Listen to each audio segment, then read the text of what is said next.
Anong ganap sa mundo ng showbiz? Nag-viral sa TikTok ang isang cryptic repost ni Eman Baco sa Pacquiao na nagsasabing, I can fight 100 men who wants you, but I can't fight a guy who you want. Dahil dito, agad nagkaroon ng espekulasyon ng fans na baka may koneksyon ito sa kapuso actress na si Jillian Ward na ilang beses na ring nakitang kasama ni Eman sa public appearances kamakailan. Bakit nga ba ito iniuugnay kay Jillian? Dahil inamin ni Eman noon na crush niya si Jillian.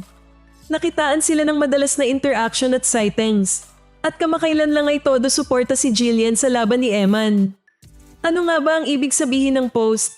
Para sa netizens, pwedeng may pinagdadaanan si Eman sa love life, may selos factor o third party na involved, o simpleng relatable hugot content lang sa TikTok. Sa ngayon, walang opisyal na pahayag mula kina Eman o Jillian, kaya nananatiling haka-haka ang lahat ng koneksyon ng post sa aktres.